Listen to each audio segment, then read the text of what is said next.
Allez, c'est parti. Let's go. Bonjour à toutes et à tous et bienvenue sur Evolution Talk, le podcast pour évoluer ensemble en tant qu'êtres humains et humanité.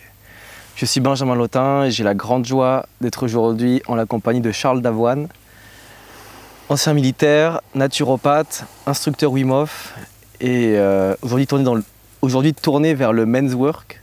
C'est bien ça, je l'ai bien prononcé, Charles? Exactement, men's work. Un peu à l'américaine. Merci d'être avec moi aujourd'hui. Alors, pour commencer, est-ce que tu pourrais nous parler de qu'est-ce qui t'a amené à t'intéresser à toutes ces choses-là et à exercer ces différentes activités? Déjà, je voudrais te remercier de m'interviewer. Parce que pour la petite histoire, ça fait quand même 3, 4, voire 5 fois qu'on a essayé de tourner, qu'on a voulu le tourner et qu'on l'a jamais enregistré. Donc merci pour ça. Qu'est-ce qui m'a amené vers tout ça? Écoute, déjà on commence bien, bonne question.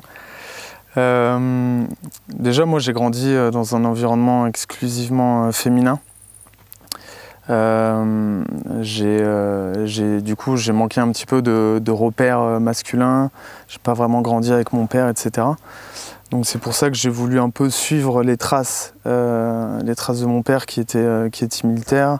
Je voulais me prouver des choses aussi. J'avais besoin un petit peu de renouer avec le masculin. Et c'est pour ça que je suis rentré dans l'armée après mon bac, assez jeune, à 19 ans. Je suis rentré dans les forces spéciales parce qu'il n'y avait que ça qui m'intéressait. Et du coup, pour la faire courte, voilà, j'ai fait 7 ans là-bas. Et ensuite, suivi d'une longue période de remise en question, burn-out, dépression, qui m'a amené à me tourner plus vers la naturopathie pour comprendre un petit peu le lien entre le corps et l'esprit. Et petit à petit, j'ai fait évoluer mon accompagnement vers la méthode Wim Hof, parce que c'était quelque chose de plus concret pour moi, notamment avec tous les exercices de respiration, de froid, l'exposition au froid, l'hormèse notamment. Donc je suis devenu instructeur de cette méthode-là et petit à petit, ensuite je me suis dirigé vers le travail pour les hommes parce que j'ai vu à quel point il y avait un grand besoin un petit peu de dénouer la parole autour des problématiques des hommes. Donc voilà, maintenant aujourd'hui j'accompagne les hommes à libérer leur cœur, on va dire. Ça veut dire quoi, libérer son cœur? Libérer son cœur, ça veut dire mettre de la lumière un petit peu sur tout notre être. C'est savoir avancer avec son cœur et non avec sa tête. Parce qu'aujourd'hui, voilà, dans un monde où la performance est devenue la norme, la compétition aussi, on en oublie un petit peu notre essence, quoi, notre essence profonde, notre intériorité.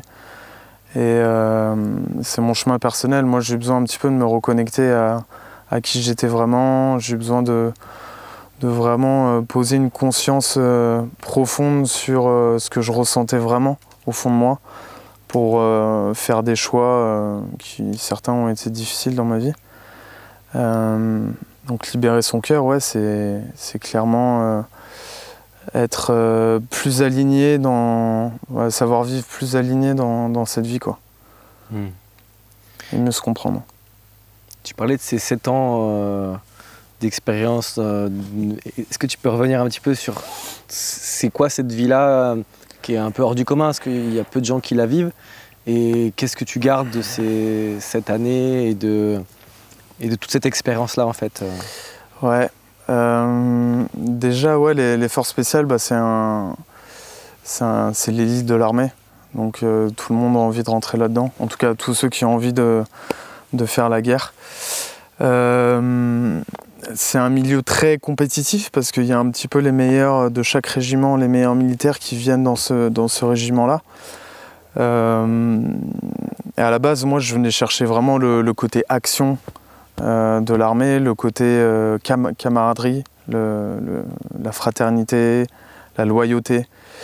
Et j'ai vécu des moments à la fois extraordinaires, mais aussi à la fois extrêmement difficiles, notamment dans les relations que j'entretenais avec mes supérieurs. Donc ouais, c'est un milieu extrêmement exigeant où on s'entraîne tout le temps, clairement. Le rythme est très intense, on part en mission 1 à 2 fois par an, donc plusieurs mois par an, dans des milieux hostiles, sur des missions très pointues, des missions risquées. Et donc voilà, hein, après on nous entraîne à ça, on est prêt pour ça. Mais au bout d'un moment, si on ne commence pas à poser un regard un petit peu intérieur sur soi, à prendre soin de son corps, de son esprit, de son système nerveux, etc., on tire un petit peu tout le temps sur la corde. Et du coup, ce que j'en retiens, bonne question. Parce que plus j'avance dans les années, plus je découvre un petit peu des choses. Je sais que j'ai eu besoin absolument de passer par cette phase-là, même par rapport à où j'en suis aujourd'hui dans ma vie. Je regrette rien, même si je pense avoir perdu quelques années de vie. Je crois que ça m'a permis de vraiment explorer un petit peu les facettes du monde, explorer un peu les facettes de l'humanité, voir comment l'humain se comportait. J'avais besoin de me confronter au mal. Et ce qui m'a fait quitter aussi, c'est que j'avais plus vraiment envie de risquer ma peau pas pour ce qu'on appelle la paix, parce que ça reste utopique, mais pour les intérêts de notre pays, quoi. J'étais assez déçu là-dedans. Tout n'est pas rose. Et ce que j'en retire, c'est que malgré le fait qu'on puisse vivre aussi des moments hyper intenses, hyper forts avec des hommes, l'humain reste quand même très cruel. Et en fait, il y a une phrase que j'aime bien et qui m'a beaucoup parlé, c'est on nous apprend à partir en guerre, mais jamais à revenir en paix. Et c'est typiquement ce qui s'est passé avec moi. C'est que j'étais tout le temps un petit peu dans un état d'alerte permanent. Et au bout d'un moment, ça m'a vraiment écorché. Je me suis vraiment perdu là-dedans. Je suis passé par une profonde phase de dépression et de burn-out. Et c'est pour ça que petit à petit, ça m'a tourné vers le bien-être, vers l'accompagnement, etc. Parce que c'est primordial aujourd'hui dans un monde où tout va trop vite. Voilà, c'est mon chemin aujourd'hui. C'est assez atypique comme parcours de partir justement de cette expérience-là, et donc le côté de la vision, il faut être un homme, il faut être fort, et ensuite se tourner vers le soin de soi, le soin vers l'autre. J'imagine que ça a dû poser des questionnements autour de toi et que ça doit pas être ça sort un peu de la norme comme parcours. Est-ce que tu peux nous parler justement de cette démarche-là, comment ça se passe, comment tu le vis à ce moment-là? Tout le monde ne m'a pas compris au début. Quand je suis sorti de l'armée en 2018, on m'en regardait un petit peu avec des yeux grands ouverts en mode c'est quoi la naturopathie, c'est quoi le bien-être. Donc tu prends toutes les réflexions possibles et inimaginables sur genre t'es un bouffeur de graines, tu fais du yoga, machin, c'est tout le cliché un petit peu là-dedans. Mais ouais, moi j'avais une profonde envie de comprendre la physiologie humaine, vraiment le lien entre le corps et l'esprit, et plus tard avec le cœur et l'âme. Et ça a été, écoute, petit à petit en fait, ça a été plus ou moins accepté. Je sais qu'aujourd'hui, tu vois, par exemple, à l'armée, dans mon régiment, ils commencent vraiment à prendre en compte l'humain. Sa physiologie, sa manière de penser, son état d'esprit, etc. Donc les mentalités bougent. Et du coup, moi, ça me permet un petit peu aujourd'hui de tirer les ponts et les ficelles entre ce monde-là qui est toujours un petit peu fermé et le monde du bien-être. Parce que aujourd'hui, on peut plus fermer les yeux sur la santé mentale des hommes, des humains. C'est un sujet qui est vraiment d'actualité aujourd'hui. On a beaucoup de cas de syndrome de stress post-traumatique et j'en ai fait partie. Donc voilà, au bout d'un moment, les hommes sont clairement ont besoin de réponses, tu vois, par rapport à tout ça et on n'a jamais vraiment eu de clé en fait pour mieux se comprendre là-dedans. Ça a toujours été un petit peu mis de côté, tout ce qui est toute la psychologie, la psychanalyse, etc. Moi, j'ai commencé à m'intéresser avec le sport, notamment, tu vois, tout ce qui est prépa mentale et tout. Et voilà, on le voit aujourd'hui, même dans le monde de l'entreprise ou le monde du sport de haut niveau, où aujourd'hui, la prise en compte du mental est plus que primordiale, quoi. Et ça se manifeste comment justement ce syndrome post-traumatique et à quoi ça ressemble pour ceux qui ne connaîtraient pas et comment tu t'en es sorti justement de cette situation? C'est assez subtil en fait, tu le vois pas vraiment arriver. Moi c'est apparu suite à une blessure à la jambe qui m'a mis à l'arrêt pendant pas mal de temps. Et en fait le fait de me retrouver chez moi, entre quatre murs, allongé sur mon lit, bloqué à rien faire. Il y a des trucs qui ont commencé un petit peu à ressortir, etc. J'ai commencé à me poser un petit peu pas mal de questions. Et en fait, après ça, j'ai jamais vraiment réussi à revenir psychologiquement dans ce que je faisais. Ça se manifeste par de la perte de motivation, par une dépression latente qui arrive petit à petit. Et en fait, au bout d'un moment, ton corps se vide de ses énergies. T'as plus d'énergie, t'arrives plus à te lever, etc. Moi, j'arrivais le matin avec la boule au ventre, je savais pas pourquoi. J'avais plus aucune motivation en fait, plus aucune envie. Et voilà, je me posais pas mal de questions sur le sens de mon métier, sur le sens de la vie à ce moment-là. Et souvent, le stress post-traumatique arrive dans une période une période de repos après une période très intense. Très intense où ça peut être du travail ou des déplacements, des missions, où en fait tu perds petit à petit l'écoute de ton corps, l'écoute de ton cœur, quoi, en fait. Et au bout d'un moment, ton corps dit stop, quoi. Et tu te réveilles un matin, tu sais pas ce que t'as et voilà, c'est pas. On en parle de plus en plus, hein, les paroles se dénouent un petit peu autour de ce sujet-là, mais voilà, on est encore assez en retard là-dedans parce que c'est toujours un petit peu mal vu de faire pas un travail sur soi, mais en tout cas d'aller voir un psy, d'aller voir des spécialistes là-dedans. C'est encore aujourd'hui, en 2024, vu comme une faiblesse, quoi. Alors que ça demande énormément de courage d'oser aller affronter un petit peu ces parts les plus sombres, d'oser faire une thérapie, d'oser aller mettre de la lumière un petit peu sur son inconscient. Donc c'est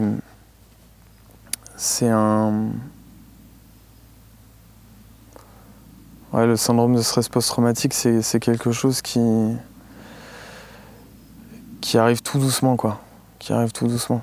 Après, il y en a qui l'extériorisent vachement. Moi, je sais que c'était plutôt intérieur.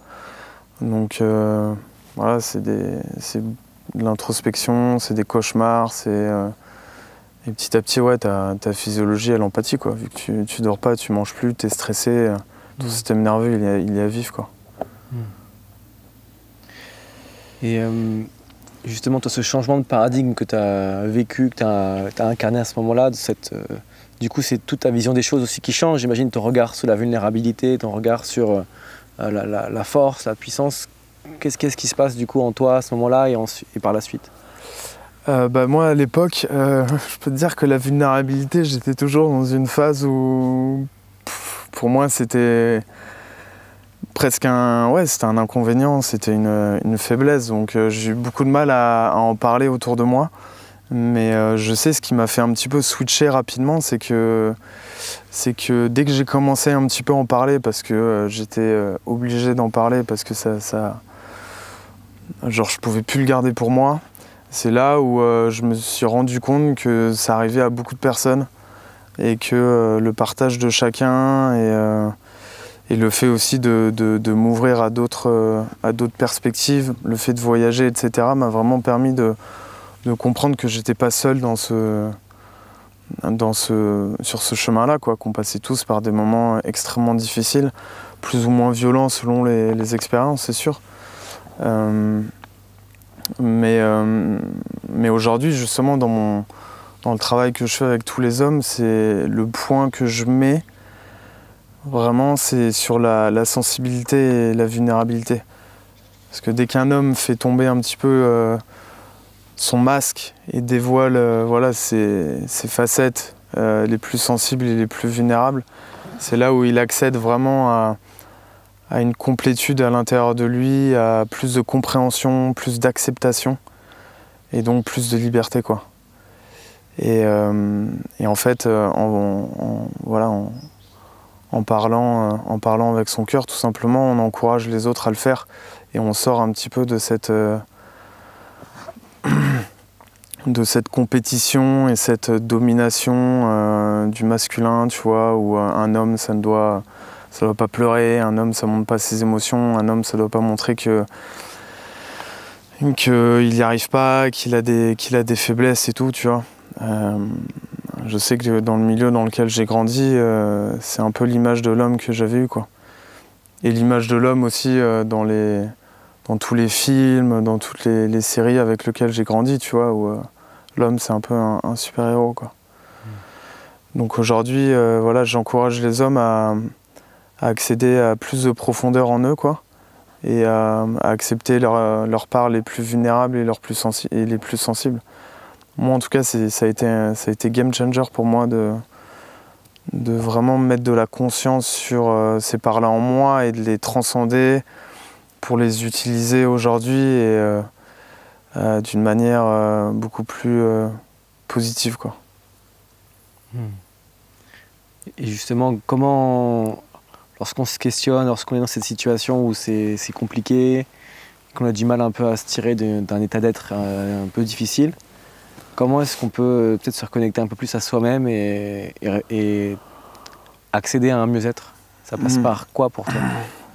Ça pourrait passer par quoi? Je pense qu'il y a 1000 chemins pour ça. Mais en tout cas, moi je vais parler de ce qui m'a aidé. Ça a été vraiment de faire un pas de côté, tu vois. De sortir un petit peu de ce qui me crée du stress. Ça a été de ralentir. Ça a été de me connecter à la nature, de voyager, de voir du monde, de m'ouvrir. Ça a été aussi de creuser un petit peu ces sujets autour du mieux-être, du bien-être, du développement personnel, pour essayer un petit peu de mettre des mots sur ce que je ressentais. Et le fait d'en parler autour de soi, ça permet vraiment déjà de se libérer un petit peu de tous les nœuds qu'on a en nous et de pas garder ça pour soi, parce que énormément d'hommes, et moi j'en faisais partie avant, tu vois, ont du mal à demander de l'aide, ont du mal à parler un petit peu des défis, des problématiques, des challenges qu'ils rencontrent. Et c'est clairement une médecine, en fait, d'oser sortir un petit peu ce qu'on a à l'intérieur de soi. C'est pour ça que j'encourage les hommes à pas rester isolés. Parce que, en fait, moins on reste isolé, et plus on reste isolé, et plus on commence à tomber vraiment, à toucher le fond, quoi. Et moins on s'isole, et plus on met de la lumière un petit peu sur ce qu'on ressent, plus on peut mettre des mots dessus, et plus on se rend compte qu'on n'est pas tout seul, en fait, sur ce chemin-là, quoi. Et moi, ce qui m'a vraiment aidé, ça a été aussi tout le travail que je fais avec les hommes, de rencontrer des frères, en fait, Tu vois, des frères avec qui tu peux parler, avoir des connexions vraiment profondes et authentiques. Là où tu peux parler de tout, là où tu peux montrer toutes tes facettes, les plus sensibles et les plus vulnérables, les plus honnêtes. Et ça a été clairement une voie de libération pour moi, quoi. Justement, ça ressemble à quoi en fait un cercle d'hommes, toi qui en animes, pour toi, qu'est-ce que c'est si tu veux le présenter pour ceux qui ne connaissent pas et qu'est-ce qui s'y passe, même si c'est impossible de l'écrire, mais ouais, c'est je te le demande quand même. De le décrire.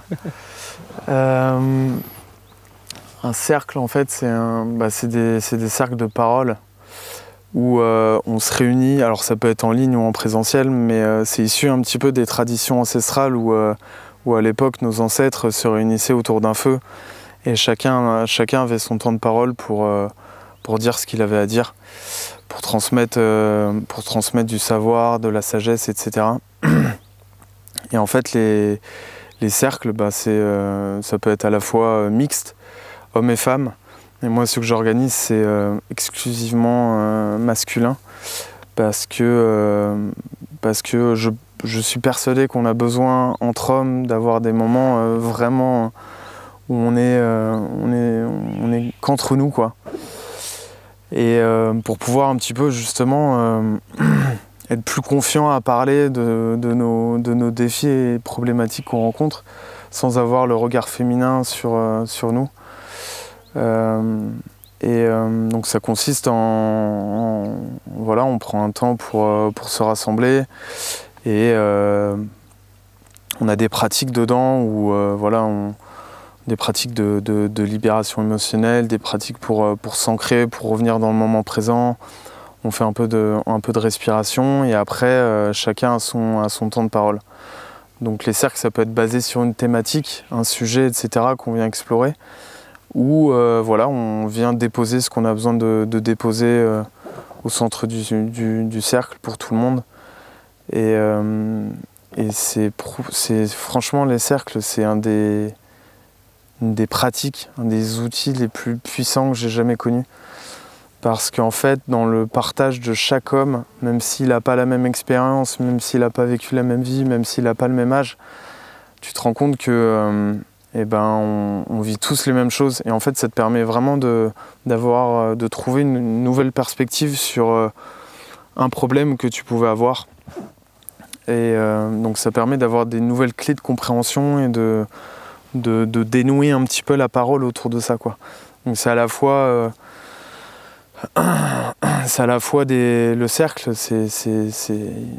voilà, c'est à la fois de l'écoute active, c'est à la fois du soutien envers l'autre, c'est à la fois une profonde honnêteté radicale où tu parles vraiment en ton jeu, tu vois, et pas avec ton on ou nous.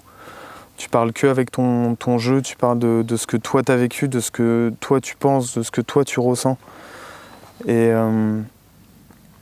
ça permet en fait de prendre ses responsabilités par rapport à tout ce qu'on vit, quoi, par rapport à tout ce qui se passe dans notre vie. Et je sais que moi et les hommes autour de moi, je le vois, ont beaucoup de mal aujourd'hui à prendre un peu les responsabilités dans leur couple, dans leur relation, dans leur vie, dans leur travail. Et donc ça permet de rebattre un petit peu les cartes et ouais, de vraiment... changer de perspective sur tous nos problèmes, quoi. Quand tu dis prendre ses responsabilités, ça représente quoi pour toi? Tes questions. Dans ce rôle du plus, disons, du masculin, même si c'est pas que ça, bien sûr, mais c'est... Prendre ses responsabilités, pour moi, c'est être souverain de ses émotions, déjà, tu vois. C'est être responsable de ce que tu ressens, de ce que ça te fait. Donc forcément, quand quelqu'un vient me dire quelque chose et que ça te touche, tu vois, c'est d'abord poser un regard intérieur sur soi plutôt que de déverser sa colère ou son jugement ou sa critique sur l'autre, tu vois. C'est vraiment cultiver cette souveraineté intérieure, cette souveraineté émotionnelle. Et à partir de là, tu te rends compte qu'à l'extérieur de toi, c'est toi qui crée un petit peu, c'est toi qui crée un petit peu ta vie et t'es responsable à la fois de tout ce qui t'arrive et de tout ce qui t'arrive pas, quoi. Donc prendre ses responsabilités, c'est faire aussi sa part du gâteau, quoi. Notamment dans nos relations, notamment dans notre couple, avec notre partenaire, dans notre famille, etc. Moi, j'ai grandi vraiment dans un environnement familial où les hommes, tu vois, mettaient pas trop la main à la pâte, où c'était normal que ce soit les femmes, et normal que les hommes lèvent un peu le pied et travaillent, et parce qu'ils travaillaient, pouvaient se décharger un petit peu de leur responsabilité. Donc aujourd'hui, c'est vraiment un sujet qui m'intéresse, parce que c'est des choses avec lesquelles j'ai grandi, mais j'ai pas du tout envie de reproduire aujourd'hui dans mes relations, quoi. Et comment est-ce qu'on déconstruit justement certains schémas qu'on a vus, desquels on s'est imprégné? C'est long. C'est long. Déjà, c'est de prendre conscience un petit peu de toutes ces croyances, ces schémas qu'on a pu accumuler et qui peuvent aujourd'hui être obsolètes, quoi. Je pense qu'on est clairement dans une phase... aujourd'hui où on remet un petit peu en question tout le paradigme autour de l'homme, autour du masculin, autour de qu'est-ce que c'est être un homme et qu'est-ce que ce n'est pas, quoi. Et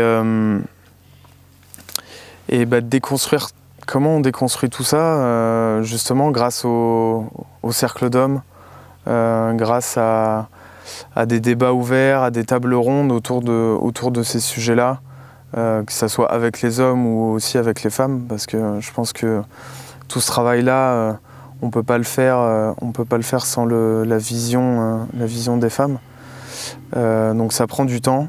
Faut vraiment mettre de l'attention et de la conscience dessus, et avoir un état d'esprit curieux et ouvert, quoi, pour être open à tous ces changements, quoi. Parce que ça peut venir bousculer. Il y en a plein qui veulent pas faire ce travail-là parce que c'est hyper challengeant, quoi. Hyper challengeant, et ils préfèrent rester sur ce qu'on leur a appris, ou c'est comme ça et c'est pas autrement, et voilà, j'ai pas envie de me poser des questions et je continue comme je fais, comme mon père a fait, comme les modèles que j'ai eus de mon enfance ont fait, et voilà, quoi. Et justement, toi, dans tout ce que tu as vu, j'imagine qu'il y a aussi ta vision qui a changé sur la notion de courage, parce que j'imagine on a dû te dire plusieurs fois, tu es militaire, tu es courageux, tu vas te battre pour la patrie, et peut-être que ta vision du courage, elle a changé ou pas? Est-ce que tu peux nous parler de cette notion-là, de ce mot-là? Ouais, le courage, c'est une des plus grandes vertus pour moi, mais c'est sûr que ma vision du courage a complètement changé. Pour moi, avant, le courage, ça pouvait s'apparenter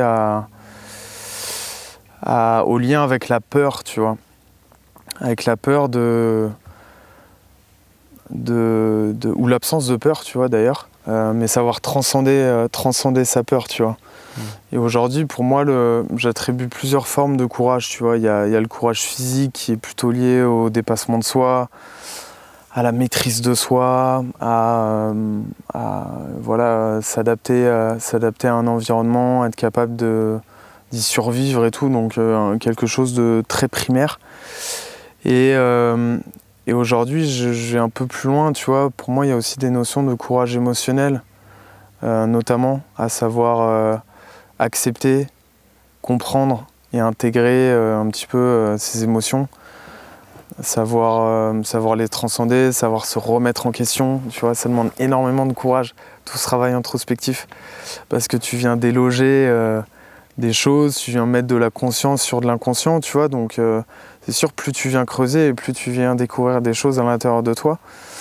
Et c'est pour ça que voilà, il n'y a pas beaucoup de personnes qui sont prêtes à vraiment se remettre en question profondément, parce que parce qu'ils sont pas prêts à découvrir ce qui se cache sous le tapis, quoi. Donc ouais, aujourd'hui, pour moi, le courage émotionnel, comme j'appelle ça, est d'autant plus important que le courage physique, tu vois.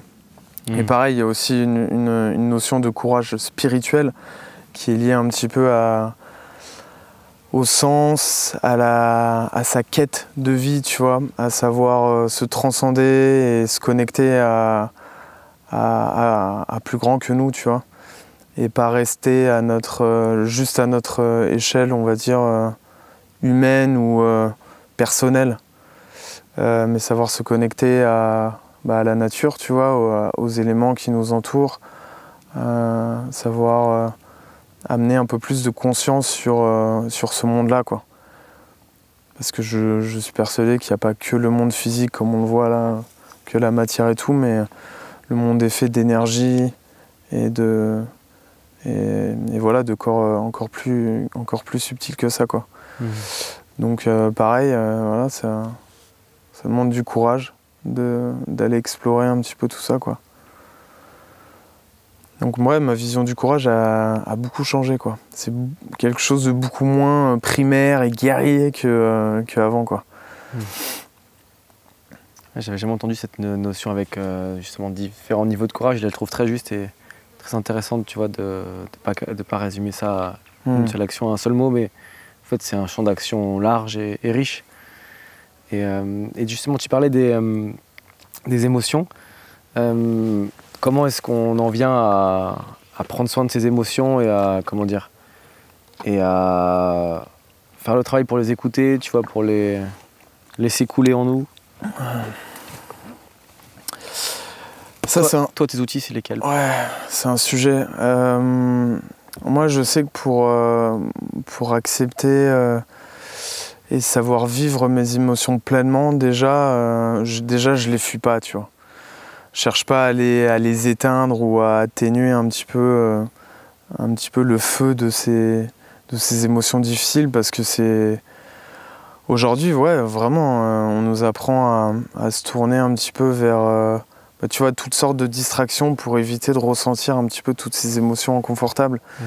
Et aujourd'hui, l'inconfort est vu comme quelque chose que l'on doit éviter. Et du coup, ça se répercute dans tout le travail émotionnel qu'on fait, quoi. Et pourtant, toutes les émotions difficiles comme la colère, la tristesse, l'amertume, la frustration, etc., sont vraiment des indicateurs ou des invitations à aller un petit peu creuser à l'intérieur de soi. Donc moi, ce qui m'aide beaucoup, déjà, c'est d'accéder pleinement à ma vulnérabilité, à ma sensibilité, et de pouvoir en parler autour de moi, de pouvoir en parler avec des gens en qui j'ai vraiment confiance, quoi. De pouvoir mettre des mots dessus, hyper important. Je sais que moi, j'écris beaucoup. Je prends du temps aussi seul. Je me suis remis il y a quelques mois à la méditation, où j'essaye de vraiment me laisser traverser par ce qui est là, quoi. Essayer d'observer un petit peu mon mental, comment il fonctionne. Parce que je sais que j'ai un mental très intense et une petite voix qui est tout le temps un petit peu dans ma tête. Donc aujourd'hui, j'essaye de l'observer plutôt et de la voir comme une autre personne, quoi. Donc du coup, je m'identifie moins à mes émotions, je m'identifie moins à mes pensées. Donc j'arrive à créer une sorte de détachement avec elles, tu vois. Et en fait, je les fais circuler dans mon corps, quoi. Parce qu'on dit qu'une émotion, elle dure 90 secondes. Donc c'est de l'énergie en mouvement, quoi. Et ce qui m'aide beaucoup, c'est le travail avec le corps, tu vois. C'est de bouger son corps, c'est le sport aussi, la danse, le mouvement, les massages aussi. Je touche beaucoup plus mon corps qu'avant, tu vois. J'ai beaucoup plus de conscience sur ce que je ressens, où est-ce que l'émotion se situe. C'est primordial de mettre de la conscience réellement, de ramener en fait l'émotion à son corps, c'est-à-dire savoir où est-ce qu'elle se situe. Où est-ce que tu sens cette émotion dans ton corps, tu vois. Et petit à petit, plus tu arriveras à faire ça, plus tu arriveras à la localiser, tu vois. Et ensuite, bah voilà, quand tu respires, parce que la respiration est un excellent outil pour voilà, faire transmuter un petit peu ces émotions, pour les libérer, pour les dénouer.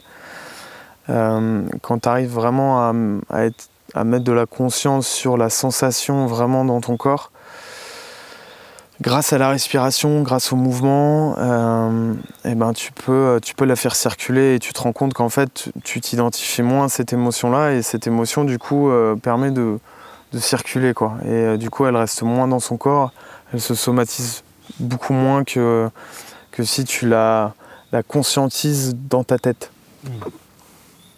Vraiment la faire passer et puis d'incarner cette émotion et pour qu'elle puisse...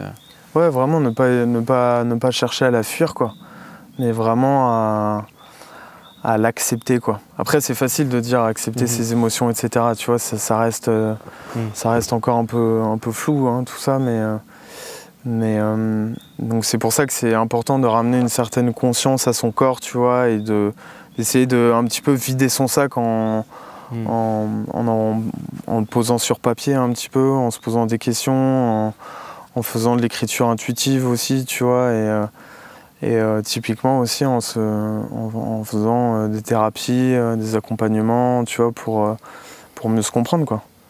Tout simplement, quoi.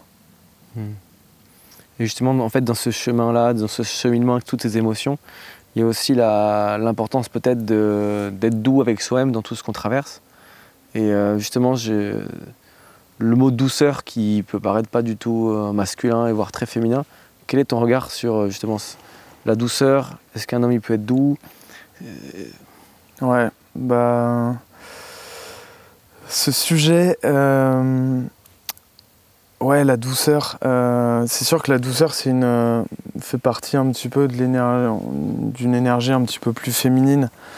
Mais je pense qu'il n'y a aucune guérison ni aucun changement n'est possible sans de la compassion et de l'empathie envers soi-même. Voilà, on a tous un chemin de vie différent et on passe tous par des moments extrêmement difficiles. Donc je pense que le premier truc à faire avant d'aller creuser un petit peu en profondeur, tu vois, c'est de cultiver un petit peu cette compassion avec nous-mêmes et cette empathie. Parce que je suis persuadé que ce travail-là n'est possible qu'avec douceur, amour et profondeur, tu vois.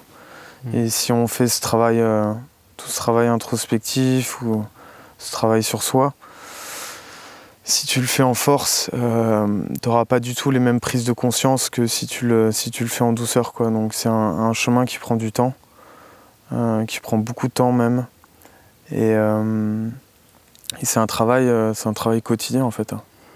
Ce travail-là, de cultiver un petit peu sa gratitude, tu vois, cultiver ce qu'on a déjà, savoir se contenter aussi de ce qu'on a déjà, c'est-à-dire reconnaître la chance qu'on a d'être ici, d'avoir des potes, une famille, des amis, d'être bien entouré, tu vois. Moi, c'est quelque chose que je fais et qui m'aide beaucoup. Donc ça, c'est une forme d'amour envers soi-même, tu vois.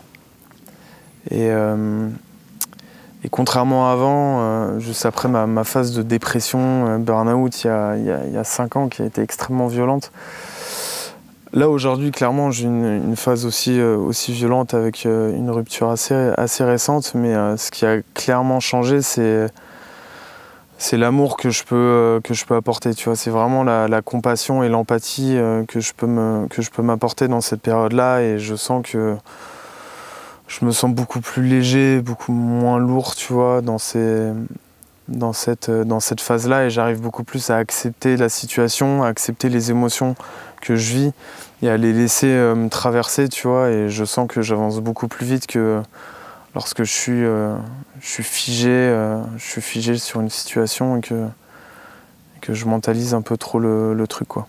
En fait, il y a une forme de maturité qui vient avec le temps et c'est un chemin en fait qui est challengeant et qui peut être difficile, mais qui peut être aussi joyeux et plein de bonheur en fait, pour ces petits bonheurs du quotidien qu'on nourrit et qu'on qu'on savoure. Du coup, il y a aussi des moments comme ça de... Ouais, mais c'est vrai que tout le monde voit un petit peu le travail sur soi ou le développement personnel comme quelque chose de chiant ou de difficile, où il faut être en dépression pour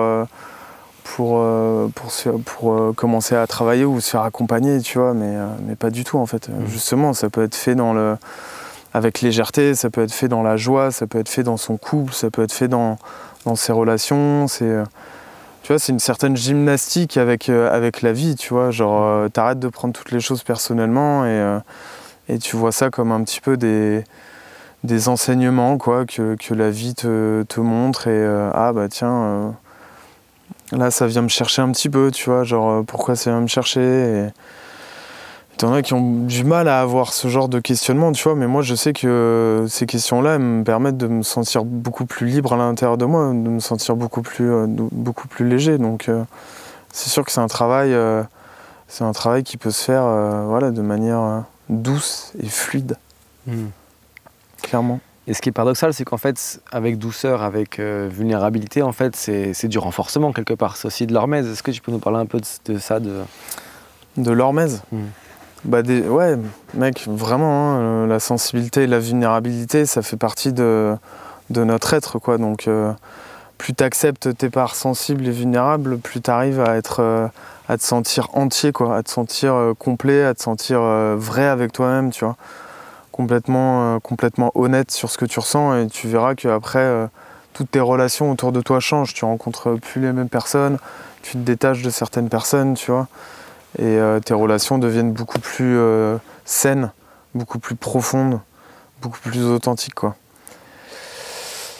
Et c'était quoi ta question avec l'hormèse ?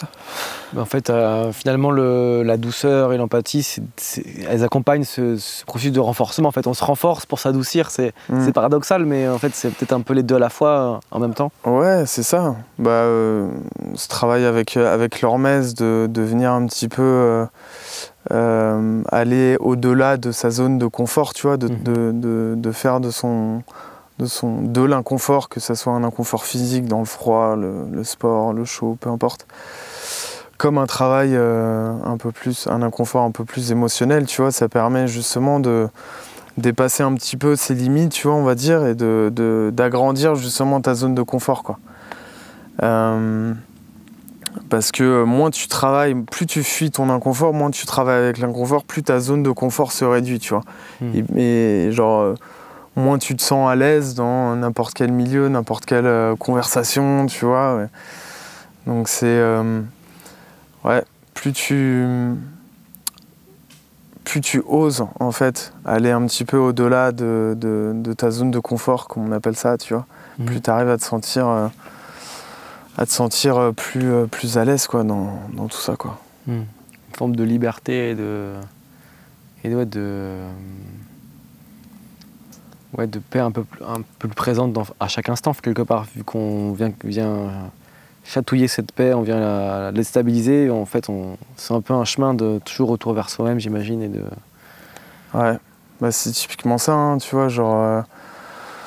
le petit inconfort que tu peux sentir quand tu te mets au sport, quand tu vas courir, quand tu te mets dans un bain froid, etc. Certes, sur le moment, ça peut être challengeant, ça peut être difficile, mais tu sais que ton corps s'adapte, ton corps se renforce, et c'est exactement pareil pour le mental ou la conscience que tu peux avoir en toi. Tu vois, plus tu arrives à mettre de la conscience sur tes émotions, sur ce que tu traverses, sur voilà, tes difficultés, tes ressentis, plus tu arrives à augmenter un petit peu voilà, ta compréhension de toi. Donc plus tu te sens libéré un petit peu, plus tu arrives à dénouer un petit peu des choses à l'intérieur de toi. Et le but de tout ça, tu vois, le but de la spiritualité, du travail sur soi, du développement personnel, du sport et tout, c'est de se sentir mieux avec soi-même, tu vois, plus autonome dans la vie de tous les jours, que ça soit émotionnel ou physique, quoi. Et je pense que cette question d'autonomie personnelle est hyper importante, quoi. Certes, on est tous interdépendants, on a tous besoin les uns et des autres, mais on a aussi surtout besoin de développer une certaine souveraineté à la fois physique, tu vois, dans nos déplacements, dans notre santé, dans notre manière de vivre, et à la fois émotionnelle. Savoir ne pas se décharger sur les autres, savoir prendre ses responsabilités, ouais, savoir dénouer un petit peu toutes ces choses à l'intérieur de nous qui font toute la beauté et la complexité de l'être humain, quoi. La richesse humaine avec toutes ces possibilités et toutes ces... Finalement, c'est aussi ces trésors qu'on peut explorer à l'intérieur de nous-mêmes et essayer de chercher sous ces schémas un peu qui nous déplaisent et qui ne sont pas forcément justes, et essayer de déblayer un peu pour trouver un petit peu la perle cachée quelque part. Et des fois, on la cherche chez certaines personnes parce qu'on n'arrive pas à la trouver, mais en fait, il y a toujours quelque chose à en tirer, j'imagine. Ouais. Bah, les personnes à l'extérieur de nous peuvent nous inspirer clairement là-dedans, mais c'est sûr qu'on a tout à l'intérieur de nous, quoi. On a tout à l'intérieur de nous, et ce que tu admires chez quelqu'un, c'est ce que tu as déjà en toi, mais que tu n'as peut-être pas encore réellement développé, tu vois. C'est pour ça qu'on est attiré par certaines personnes, parce qu'elles nous montrent en nous, tu vois, quelque chose qu'on a besoin sûrement de mettre en lumière, quoi. Et justement, vu qu'on parle beaucoup du masculin, il y a aussi forcément le féminin. Et comment est-ce que tu vois une harmonie possible entre justement ces deux mondes? On voit aujourd'hui qu'il y a beaucoup de cercles de femmes, beaucoup de cercles d'hommes, et il y a des problématiques de chaque côté aussi importantes. Et est-ce que tu penses qu'une réunion et le fruit de ce travail de chaque côté peut mener à quelque chose de fructueux? Ah bah franchement, clairement, parce que je sais que tous les cercles d'hommes et de femmes que je vois, c'est pour justement mieux savoir relationner entre les hommes et les femmes, mieux savoir se comprendre, et aussi mieux savoir accepter nos parts féminines et nos parts masculines, parce que chaque être humain a une part féminine et une part masculine. L'énergie féminine, tu vois, c'est plus notre côté... notre part sensible, c'est notre intuition, c'est la réceptivité, etc. L'énergie masculine, c'est un petit peu le socle qui contient le féminin. C'est la protection, c'est le fait de passer à l'action, c'est la conscience.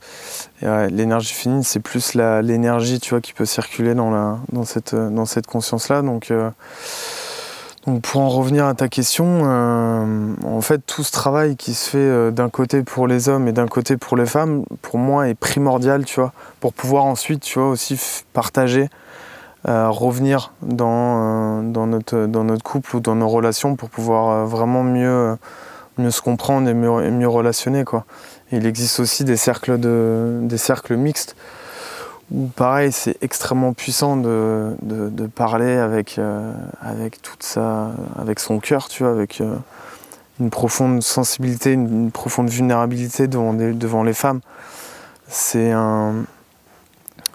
extrêmement puissant, et ça permet vraiment de lâcher un petit peu certaines croyances ou schémas ou certains regards ou certaines blessures qu'on a pu avoir envers de par le sexe opposé, tu vois.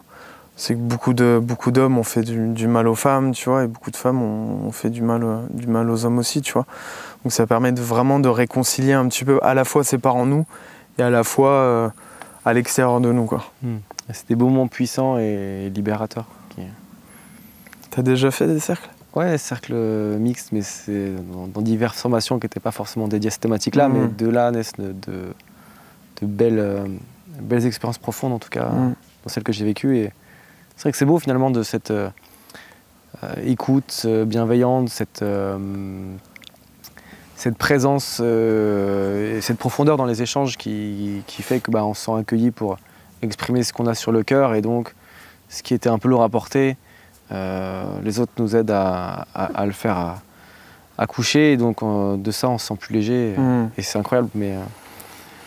Mais c'est en tout cas, je suis curieux de savoir ton regard là-dessus et sur justement cette harmonie possible. Et toi, justement, comment est-ce que tu imaginerais un peu quelle quelle est ta vision du monde pour l'avenir, tu vois, sur comment est-ce que tu vois les choses par rapport à l'humain? Tu me disais que tu as vu ce qu'il y a de plus cruel, tu as vu aussi ce qu'il y avait de beau. Comment tu vois un peu l'avenir avec...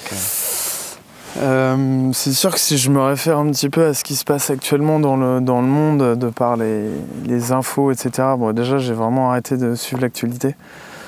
Parce que j'arrête de me nourrir un petit peu des choses négatives. En vrai, je suis assez confiant pour le monde de demain. Parce que je vois que les mentalités changent. On entre vraiment dans une ère de prise de conscience et de changement en fait positif, que ce soit pour l'environnement ou pour l'humain autour de nous, même si tout n'est pas parfait. À ma petite échelle, je le vois parce que je vois les hommes avec qui je travaille, les hommes avec qui je rencontre, que je rencontre, etc., dans différents stages ou retraites. Je vois l'envie, tu vois,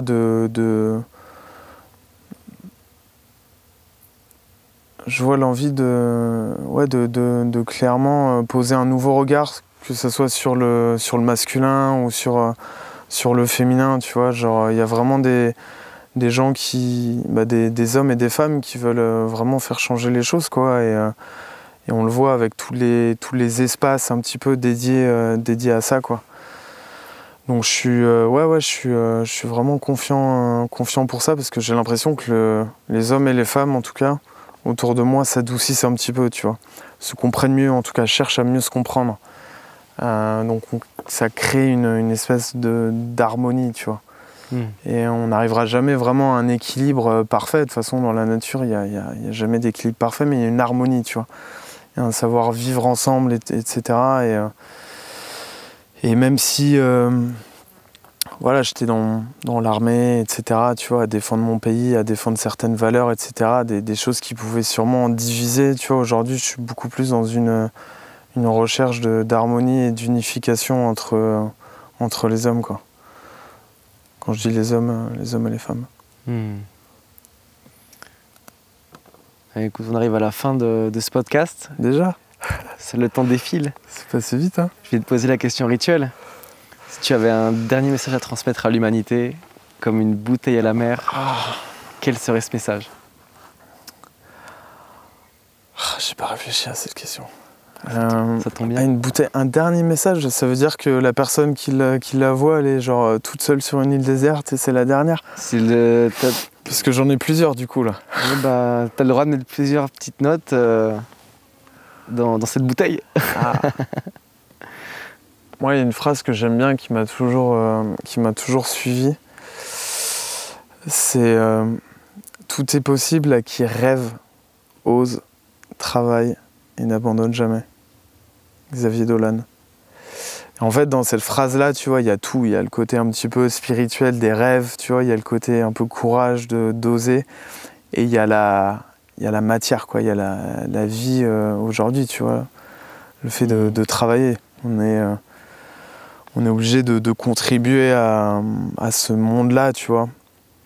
Qu'on gagne de l'argent ou pas, tu vois, avec, mais ça fait partie de l'homme d'apporter sa pierre à l'édifice dans ce monde-là. Donc, pareil, je suis aussi en train de changer un petit peu ma vision du travail, parce que je voyais ça avant comme quelque chose de contraignant, quoi. Et j'essaye d'harmoniser un petit peu tout ça, quoi. Mais ouais, c'est peut-être une phrase que je mettrais dedans, quoi. Après, je peux en avoir une autre. Hein. On t'écoute. Attends, on va faire une pause. Je vais réfléchir 2 secondes. Non, c'est là où le silence, il est bon. Ouais.